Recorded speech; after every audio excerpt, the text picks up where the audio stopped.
চাকরি থেকে অবসর নেওয়ার পর ওই অবসর ভাতা দিয়ে হজ আদায় করা কতটুকু গ্রহণযোগ্য জায়েজ হবে? বিয়ের পরে মেয়ের বাবা মাকে ভরণ পোষণ দেওয়ার জন্য স্বামীকে বল প্রয়োগ করা যাবে কিনা? নিজের দলের আলেম বা নেতা গ্রেপ্তার হলে প্রতিবাদ মিছিল করা আর অন্য দলের আলেম বা নেতা হলে মিছিল বা প্রতিবাদ না করা কি জায়েজ? অন্যায় করার পর অনুতপ্ত হয়ে মনে মনে ওয়াদা করি এই অন্যায় আর করবো না, কিন্তু এই অন্যায়গুলো আবার করে ফেলি। আমাদের যুবকদের এমন কিছু ওসিয়ত করে যান যাতে আমরা অন্যায় করা থেকে দূরে থাকতে পারি। কোটিপতি হয়েও অনেকে গ্রামে পুকুরের ঘাটে পর্দা ব্যবহার করে না, কেন? টাকা পয়সা হলে কোনো আত্মীয়তার সাথে সম্পর্ক অনেকে রাখে না, এটা কেন? পত্র এলাকার মানুষ বিভিন্ন পীর ও দরবারের মুরিদ। প্রশ্ন হচ্ছে ইসলামের জন্য বোঝার জন্য পীর ও দরবারে যাওয়া যাবে কিনা?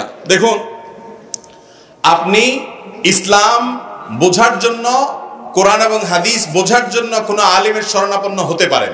কোনো আলেমের শরণাপন্ন, যিনি আপনাকে কোরআন হাদিসের আলোকে পথ দেখাবেন, গাইড করবেন, এরকম আলেমের শরণাপন্ন হওয়াটা দোষের নয়, সেটার আপনি যেটাই নাম দেন। কিন্তু যদি কোনো ব্যক্তির অন্ধ অনুকরণের জন্য আপনি তার কাছে যান এবং তিনি যা বলেন সেটা শুনবেন, কোরআন হাদিসের সাথে মিলুক বা না মিলুক, সেটা আপনি পীর নাম দেন আর শেখ নাম দেন অথবা হুজুর নাম দেন বা অন্য কিছু নাম দেন, এই অনুকরণ ইসলামে জায়েজ। অনুকরণ হবে কোরআন এবং হাদিসের। অনুকরণ হবে কিসে? আমরা আলেমদের অনুসরণ করব ততক্ষণ যতক্ষণ তারা কোরআন হাদিসের আলোকে আমাদেরকে গাইড করবে, পথ দেখাবে। কোরআন হাদিসের বাইরে মন গড়া কিছু যখন বলবে সেটা মানা যাবে না। অতএব কোন পীরের দরবারে সাধারণত মানুষ যায় হলো, আমাদের সমাজে অনেকে যায় যে পীর সাহেব আল্লাহর কাছে পার করে দিবে আমারে। আসলে কি পার করার ক্ষমতা আছে?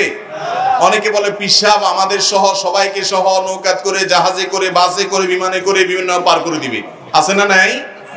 আরে পীর সাহেব নিজের চরকার তেল দিতে দিতে কিয়ামতের ময়দানে অস্থির হয়ে যাবে, কিসের আপনারে পার করবে? এগুলো ভুয়া। কোন মানুষ কোন মানুষকে পার করতে, আল্লাহ যাকে সুপারিশের অনুমতি দিবেন তিনি পারবেন। আপনার পীর সাহেব যে সুপারিশের পারমিশন পাবে তার কোনো গ্যারান্টি আছে? বিধায় এই সমস্ত মন গড়া কথা বলা যাবে না। আবার অনেকে পীর সাহেবের কাছে মুরিদ হয় যে পীর সাহেব যা বলবেন, বামায়ে সাজ্জা দারাঙ্গি কুন গারাত পীরে মাগা গোয়াত কে সালেক বে খবর নবুয়াত জরা হো রুসমে মঞ্জিল হা, ফারসি কবিতা। এর অর্থ হলো, তোমাকে যদি কোনো পীর, অভিজ্ঞ পীর, জানাশোনা পীরে বলে যে তোমার জায়নামাজ মদ দিয়া ভিজায় ফেলো, তারপরও তুমি সেটা করবা, কারণ উনি জানে মদ হালাল না হারাম, তোমার পণ্ডিতি করা লাগবে না। এই কথা ঠিক না বেঠিক? মদ খাওয়া হালাল না হারাম? অতএব জায়নামাজের মদের ভিজাইতে যদি কোনো পীর বলে, সে পীর ভণ্ড না আল্লাহর খাঁটি বান্দা? তাইলে এরকম ভণ্ড কোনো মানুষের, কোনো পীরের অনুকরণ করা যাবে না। আল্লাহ আমাদেরকে বুঝার তৌফিক দান করুন। এরপরে প্রশ্ন হলো, চাকরি থেকে অবসর নেওয়ার পর ওই অবসর ভাতা দিয়ে হজ আদায় করা কতটুকু গ্রহণযোগ্য জায়েজ হবে? চাকরি থেকে অবসর ভাতা নিয়ে সেই অবসর ভাতা দিয়ে আপনি যা ইচ্ছা তা করতে পারেন, কারণ এটা আপনার হক, আপনার প্রাপ্য। অতএব আপনি হজ করবেন না উমরা করবেন না জমি জমা কিনবেন, এটা আপনার বিষয়। অনেকে বলে হজ করতে হবে নিজের রক্ত ঘাম ঝরায়া কামানো টাকা দিয়া, এগুলো মন গড়া কথাবার্তা। হালাল টাকা আপনি চাকরি করে উপার্জন পাইছেন, বোনাস পাইছেন বা অন্য কোনো ভাবে উপার্জন করছেন, জমি বিক্রি করছেন, যেভাবেই হোক হালাল টাকা হলেই সেটা দিয়ে কি করতে পারবেন? হজ করতে পারবেন, কোনো অসুবিধা নেই। এরপরে প্রশ্ন হলো, বিয়ের পরে মেয়ের বাবা মাকে ভরণ পোষণ দেওয়ার জন্য স্বামীকে বল প্রয়োগ করা যাবে কিনা? স্বামীকে বল, স্ত্রীও জোর করতে পারবে কিনা যে তুমি আমার মা বাপের ভরণ পোষণ করো? আজকাল তো মহিলাদের নির্যাতনের শিকার হয় অনেক স্বামী, চুপচাপে বলতে পারে না, ঠিক না ঠিক? বলা হয় নানা রকমের মুখরোচক কথা, অথচ নারী যেমন নির্যাতিত হয় পরিমাণে বেশি, আবার কিছু কিছু ক্ষেত্রে পুরুষরাও নির্যাতিত হয়। কোন জামাইয়ের জন্য শ্বশুর বাড়ির লোকদের ভরণ পোষণ দেওয়ার বাধ্যবাধকতা তার উপর ইসলাম চাপায় নাই। তবে স্ত্রীর মনোরঞ্জনের জন্য, স্ত্রীকে খুশি করার জন্য শ্বশুর বাড়িতে কিছু হাদিয়া তোফা দেওয়া, সাধ্যে থাকলে আল্লাহ তৌফিকি দিলে একটু কিছু দেওয়া উচিত। কারণ ওই যে বউয়ের সার্টিফিকেট লাগবে তো জান্নাতে যাইতে, আর এছাড়া দুনিয়াতেও তো সংসারে সুখ শান্তি টিকায় রাখতে হবে। আপনার বাপমা যেরকম খেদমত করা আইনি ভাবে আপনার স্ত্রী বাধ্য নন, তারপরও তিনি করেন, আপনি আপনার শ্বশুর শাশুড়ির খরচ খরচা বহন করা আইনত বাধ্য না থাকলেও আপনার জন্য সাধ্য থাকলে তাদের খেদমত করার ব্যাপারে ইতিবাচক মানসিকতা থাকা উচিত, গিভ এন্ড টেক থাকা উচিত। শুধুমাত্র বউ আপনার বাপের বাড়িতে খেদমত করবে, আপনি শ্বশুর বাড়ির কোনো খোঁজ খবর নেবেন, এটা উচিত না। আবার অনেকে আছে শ্বশুর বাড়ির এমন মুরিদ হয়, মা বাপ ভাই বোন সব ভুলে গিয়া শুধু শ্বশুর বাড়ির লোকদেরকে পূজা করতে থাকে। আছে না নাই? ব্যালেন্স করতে হবে এবং সমান করতে হবে। এরপরে প্রশ্ন, নিজের দলের আলেম বা নেতা গ্রেপ্তার হলে প্রতিবাদ মিছিল করা আর অন্য দলের আলেম বা নেতা হলে মিছিল বা প্রতিবাদ না করা কি জায়েজ? দেখেন, আমরা আজকাল ইসলামটাকে অনেকটা দলীয় গণ্ডির মধ্যে সীমাবদ্ধ করে ফেলেছি।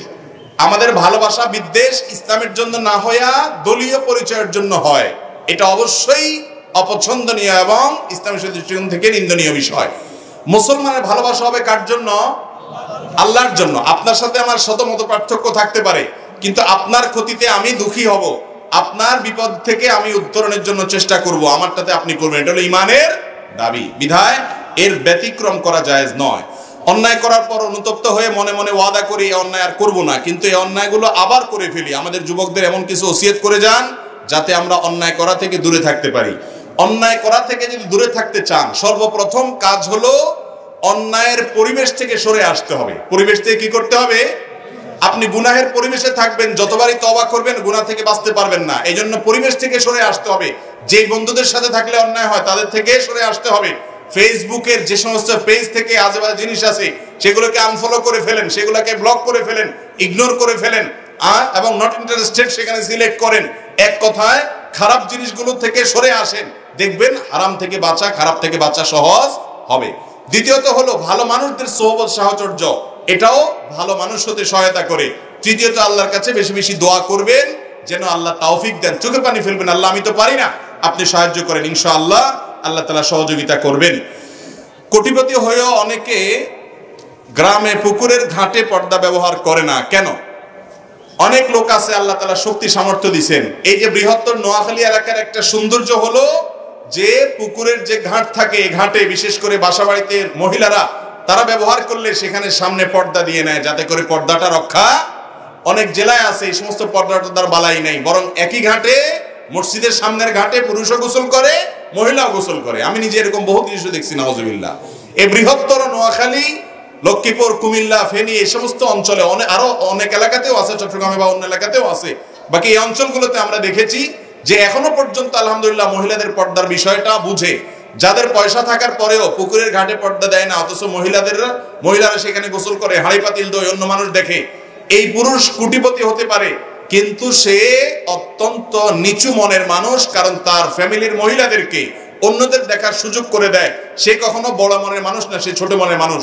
তার মধ্যে লজ্জা শরম নাই, তার মধ্যে হিতাহিত জ্ঞান নাই, তার মধ্যে কমন সেন্স নাই, তার মধ্যে আত্মসম্মান বোধ নাই। আপনার স্ত্রীকে দেখে, আপনার মেয়েকে দেখে, আপনার বোনকে দেখে অন্য পুরুষ কি চিন্তা করবে, পরপুরুষ কি চিন্তা করবে, এটা আমরা জানি কি জানি না? জানেন না আপনারা? আপনার মা বোন যদি পর্দাহীন ভাবে চলে তাকে দেখে অন্যরা কি চিন্তা করবে আপনারা জানেন না?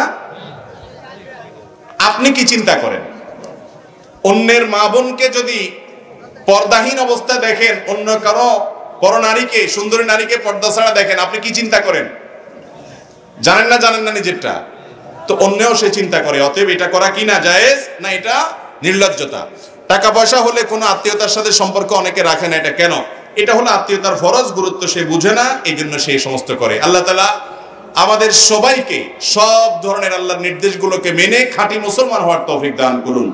আল্লাহর সমস্ত নিষিদ্ধ এবং হারাম বিষয়গুলো থেকে বেঁচে থেকে আল্লাহ তাআলা আমাদের সবাইকে খাঁটি ঈমানদার, খাঁটি আমলদার এবং খাঁটি মুসলমান হওয়ার তৌফিক দান করুন। হাদা ওয়া সাল্লি ওয়া সাল্লিমু আলা নবিয়িনা মুহাম্মদ ওয়া জাযাকুমুল্লাহু খায়রা।